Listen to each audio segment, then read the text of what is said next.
Good morning, everyone. Just wanted to take a minute to give an update on the nor'easter that we're experiencing in real time. And with me, I've assembled the individuals who I have utmost confidence in, who have taken the necessary steps proactively. And we talked about this yesterday at our event on Long Island at the DOT facility to talk about preparations, but now we're in the throes of this nor'easter. It is a serious one. It is a classic nor'easter. And the individuals I'm going to introduce, Jackie Bray, our Commissioner, New York State Division of Homeland Security, Emergency Services and Homeland Security, very engaged. I want to thank her for everything she is doing, including constant outreach with our partners, and we'll talk about that in a couple of minutes. Catherine Garcia, no stranger to major storms in big urban areas, head of statewide operations, and also Jana Lieber, the chair and CEO of the MPA, will give you an update.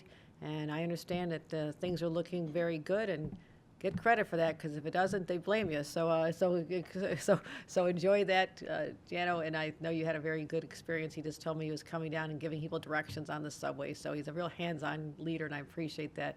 Also, from the epicenter, Long Island, we'll be zooming in very shortly. Our Commissioner of DOT, an incredible leader as well.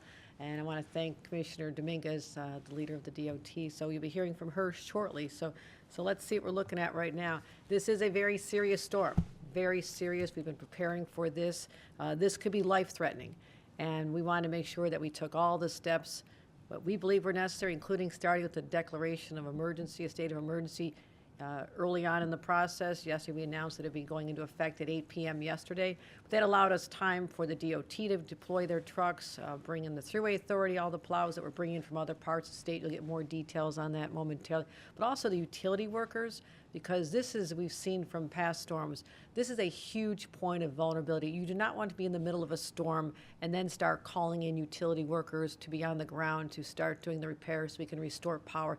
They need to be deployed and on the ground and ready to take action the second the limbs come down and bring down the wires or whatever circumstance has, because when the weather is this cold, this is where the dangerousness sets in. You cannot have people in their homes without heat for any length of time, and that is the dangerous part of what we're concerned about, why we wanted to reach out to the utilities, make sure they're on the ground, and we've received the word that they are. So we are responding quickly and urgently, and as I mentioned, it's a classic nor'easter.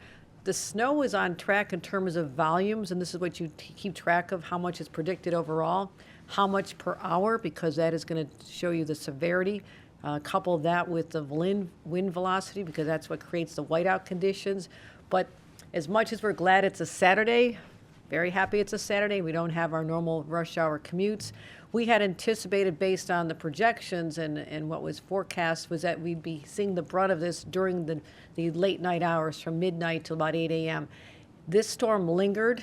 We're still getting the same amount of volume, the same effect. But as everyone knows, we are dealing with this in live time right now, as opposed to being in a cleanup mode, which is what we had hoped for. So we're going to see some peaks now. It's continuing to pick up on the Long Island, as you know, Hudson Valley, as well as New York City.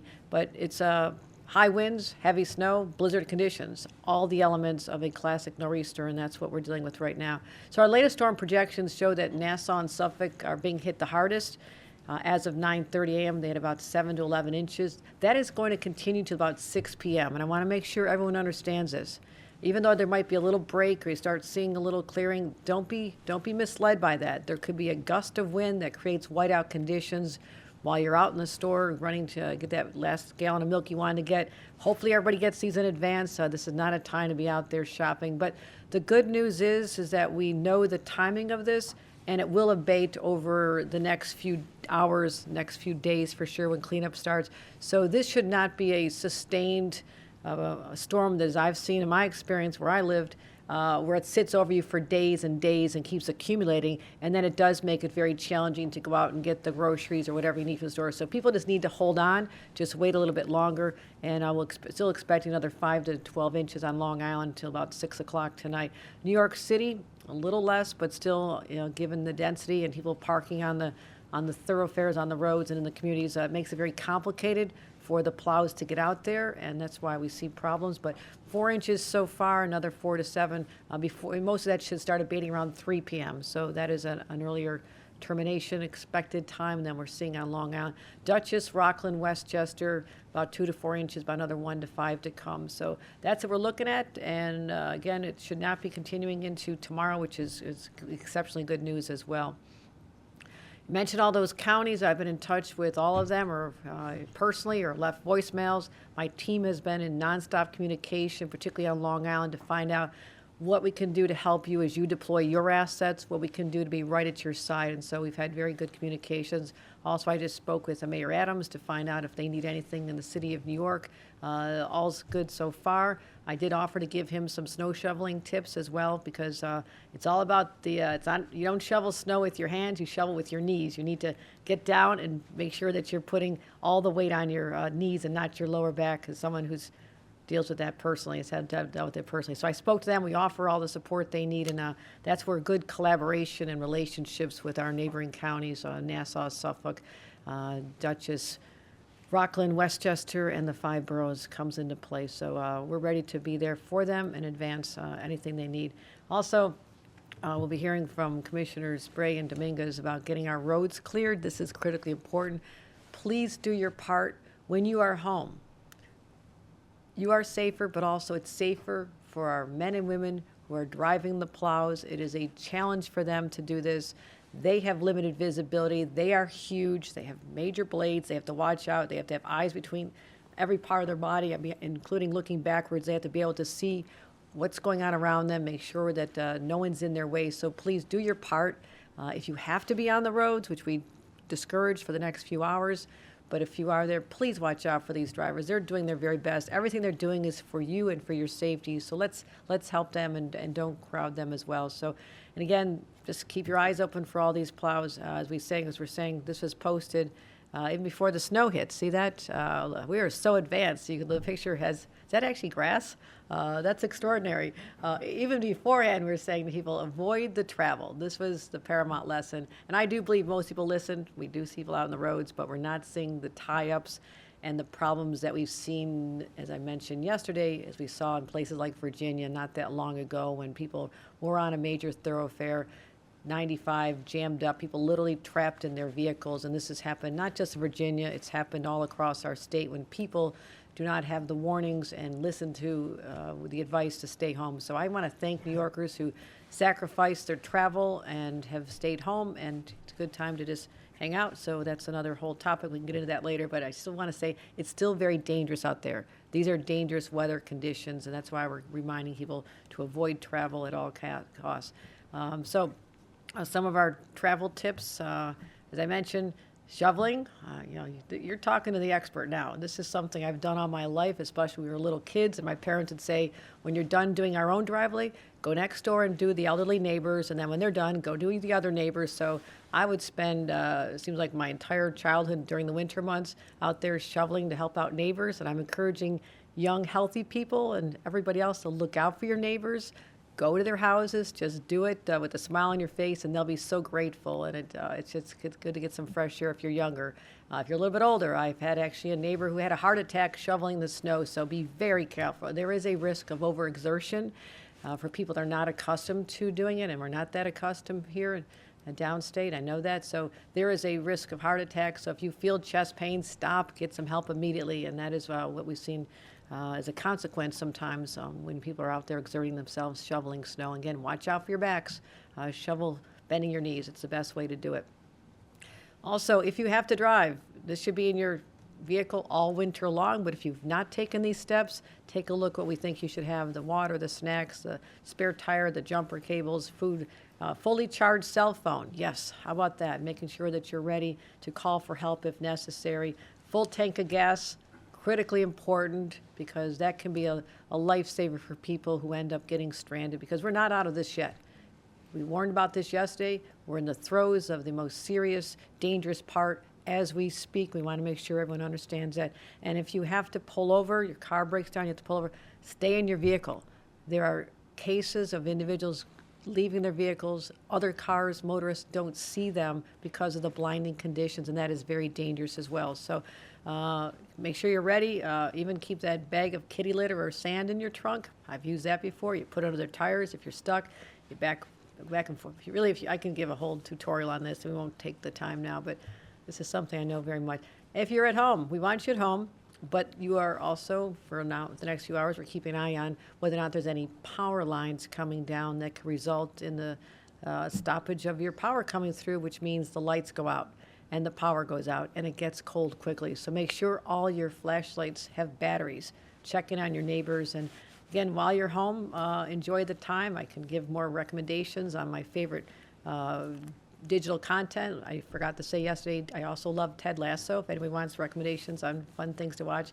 But again, I know we spent a lot of time with our families during the pandemic and had that special bonding, and now you want to get back to that feeling of being together with your kids and your family members. So just, take the time, enjoy, watch some football, do some cooking, but just please stay off the roads because it makes it so much easier for all of us involved in the cleanup. So let's make sure everyone's safe. And again, if you are outside, and I've seen a lot of people out there jogging around, not personally, but on television, jogging around Central Park and being out there, and that's fine. People dressed really warm.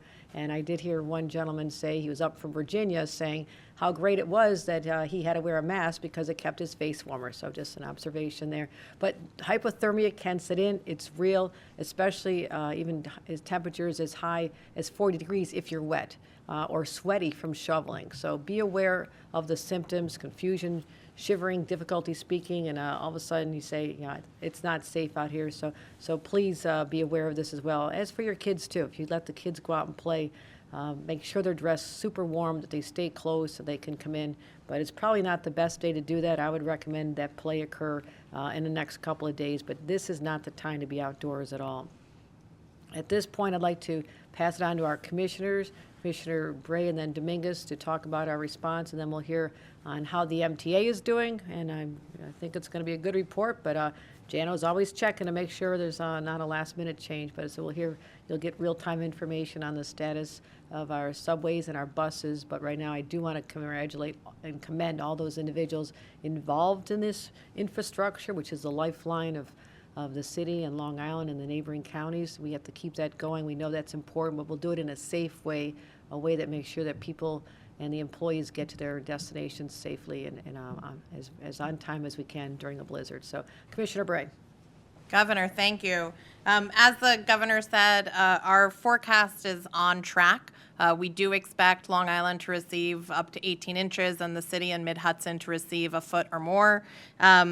And as she said, the most dangerous time is right now. So our message is clear: stay home. You're doing your job by staying home. We need you to keep doing that for the rest of the day today. Commissioner Dominguez and Chair Lieber will handle updates on our roads and transit, but let me give you some information on our ports. JFK, over 76% of flights have been canceled at JFK at this time. Over 90% of flights at LaGuardia have been canceled. If you were planning to fly today, certainly check with your airline before you go to the airport. Very unlikely that if your flight was scheduled for today, those flights are going, and we do not want you on the roads unnecessarily heading to the airport. We have speed reductions in place at all of our water crossings. So all of our bridges have speed reductions in place, and all of them have, we've banned empty tractor trailers or tandem trailers. Both state police and state fire have surged personnel to Long Island to assist with any needs on the roads, including rescues, and we have vehicles ready if that happens. Our stockpiles are open, and we've been in constant touch with our counties about any needs that they may have, including from our stockpiles. I do want to say a note about tonight after the storm. It is going to be very cold tonight after the storm and through the day on Sunday and into Monday. We're going to see wind chill in this area drop to between 0 and -10. It's important, as the governor said, that you watch out for hypothermia. It's important that you cover all of your exposed skin if you're going to go out. And I just want to say, if you do need to seek a warming shelter, they are now open across the area. In New York City and Suffolk, you can call 311. In Nassau, the hotline, and we'll get this, it's up on websites, we'll continue to push it out, is 866-927 6233. So if you need to seek warming even after the storm, there are resources available for you. And now I am going to Commissioner Dominguez, who is out in the middle of it in Long Island for an update on our roads. Hi, good morning. Thank you so much, Governor. Thank you, Commissioner Bray. Indeed, I'm out on Long Island here at our command center, where literally we've got eyes on all the roadways across the island, but not just here in Long Island. We're also, DOT has eyes on all of our roadways and working to clear those roadways safely as soon and as quickly as possible. Our forces have been out through the night, working around the clock 24/7. We're out in full force. We've got about 450 operators and supervisors out combating this storm. So far, things are going well. We've got about 250 DOT plow trucks that are on the road. They're not just treating the road, they're literally clearing ice and snow. I want to remind folks that we've got a 45-mile-an-hour restriction and advisory in place on the Long Island Expressway in particular, and all of the parkways across Long Island. We want to make sure people are going the appropriate speeds and literally be safe, be aware, know that there are folks that are out there, in particular our plow drivers who are trying to do their job. And if you get in their way, just keep in mind that the plow is very large, it's very big, and you want to make sure that you give the plow driver enough room to actually operate. They're out there for your safety. And as the governor said, don't crowd the plow.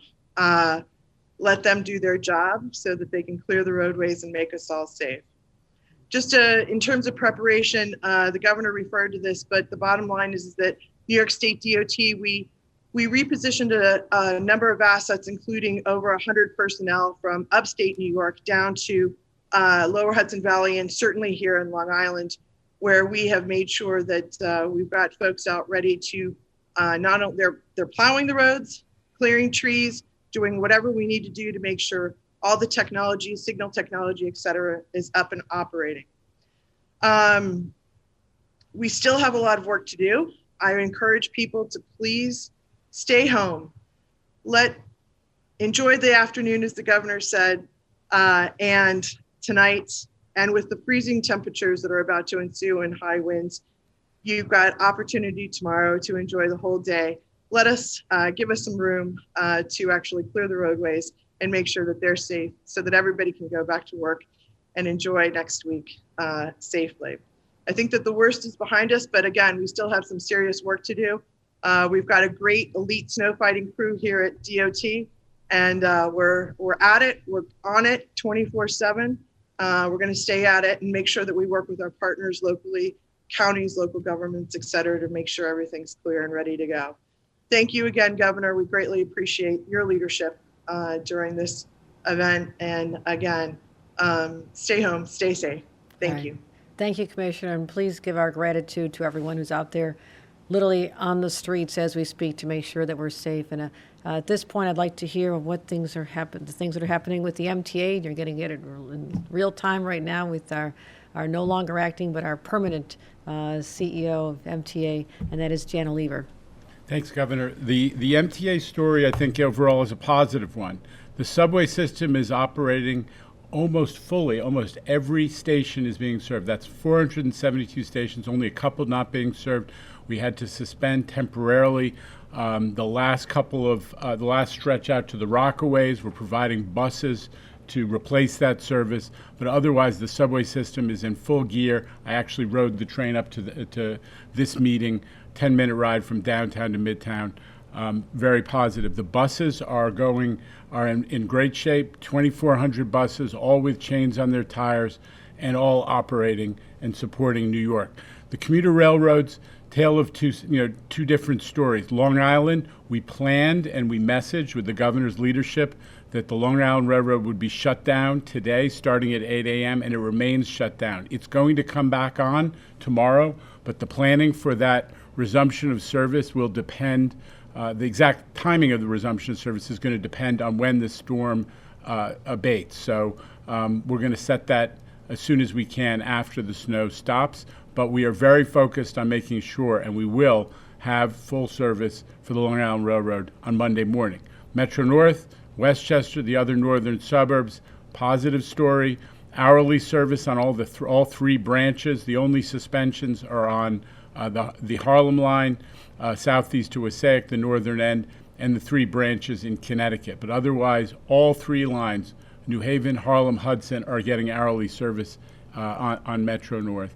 And just a big shout out to the MTA workforce who came in, extra people came in to make sure that we were prepared and that we could manage through. That's all paying off. And a special shout out to Department of Sanitation of the city. They're keeping the roads clear for the buses, and it's making it possible for bus service to be great. Thank you, Jano, and I want to thank everyone, as you mentioned, who are part of that incredible team that are out there. When people are indoors, they're out there doing the work to make sure that people who are essential workers can get to their jobs in hospitals and in grocery stores and pharmacies. So we are so grateful for that. Director of State Operations, Catherine Garcia, anything to add, or how was your commute in today? My commute in today was fine. I'd like to say that I want to reiterate what everyone else is calling for is please do stay home. And even if you are walking around, I know there's a temptation to walk in the street. You know, a plow is a ton of weight in front of a truck. You do not want to get anywhere near it. Give folks the opportunity to clear. We are coming all across this state, but we need a little bit of time once the storm passes. And that is something I want to put an exclamation point on.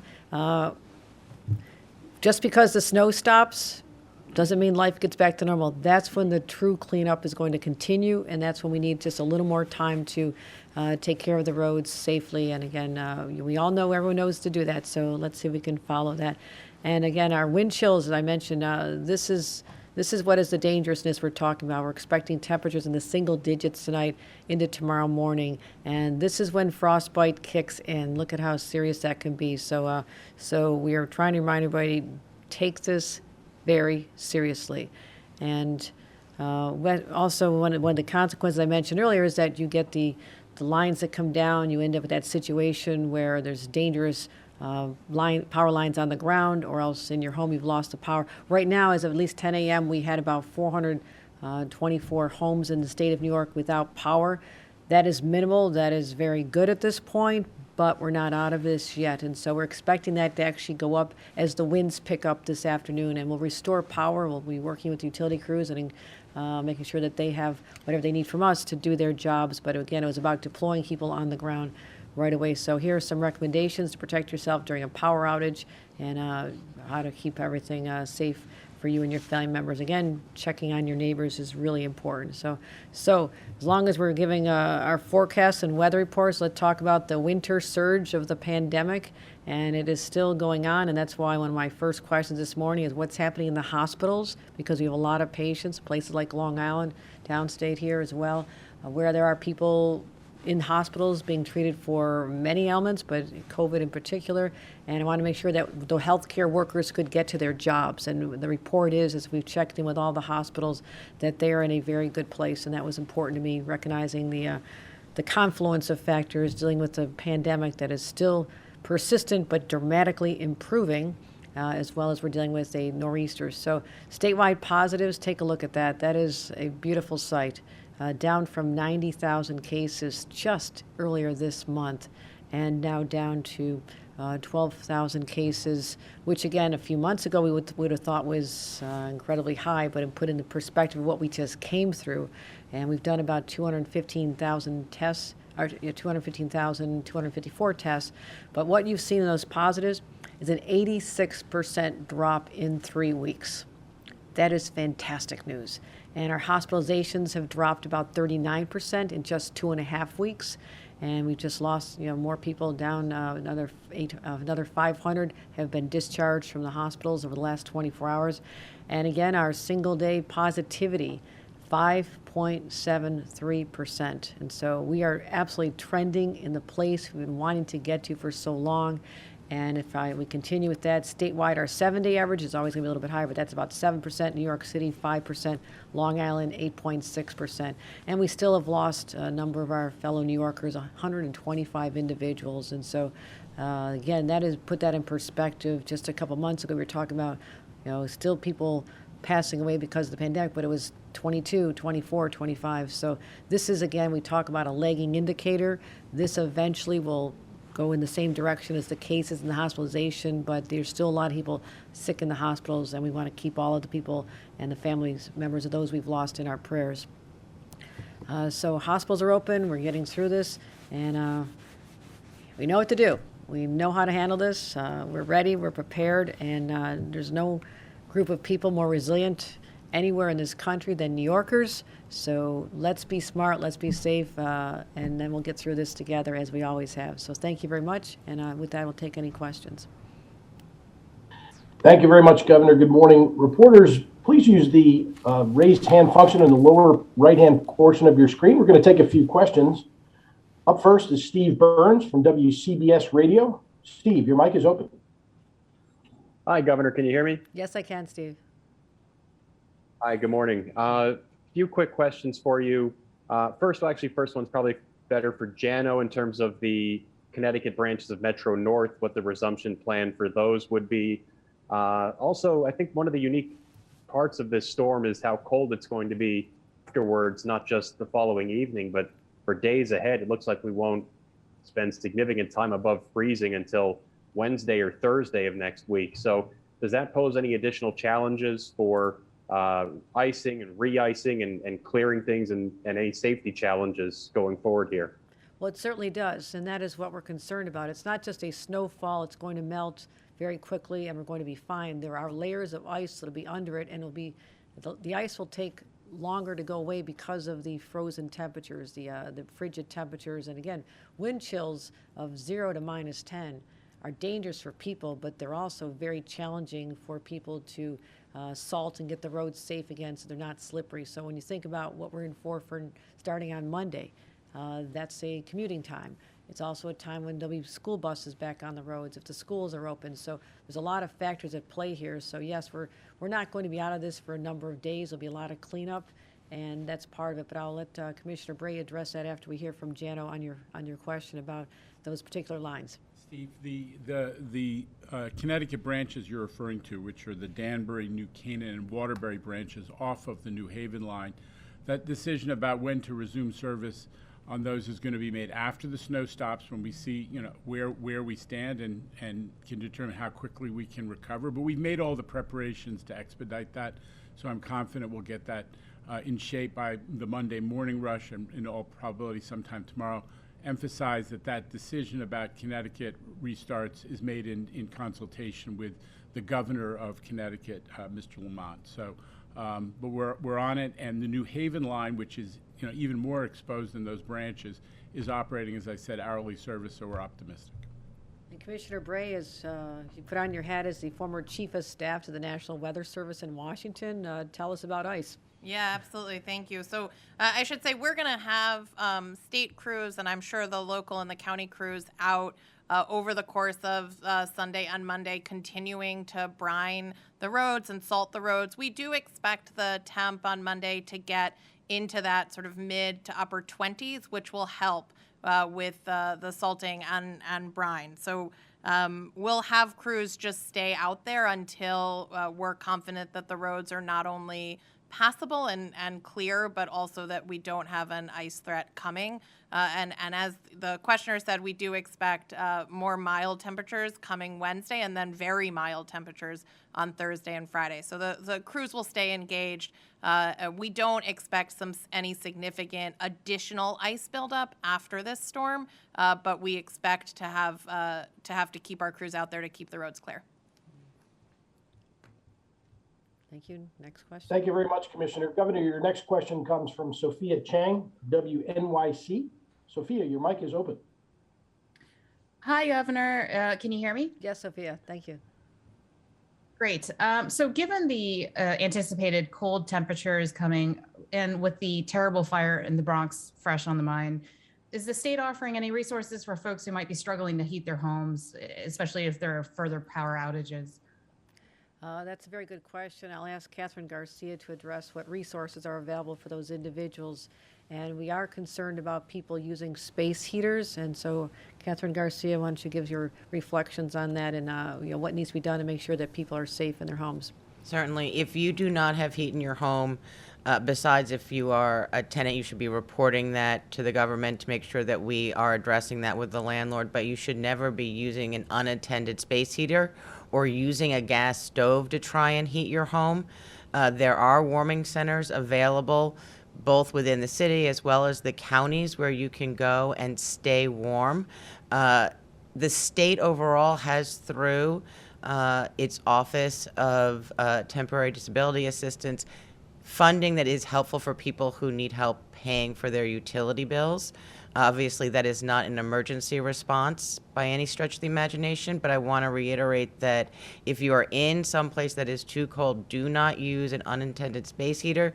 Do not use your stove to heat your home. Please reach out to 311 or to the phone number in Nassau County to make sure that you can get to a warming center.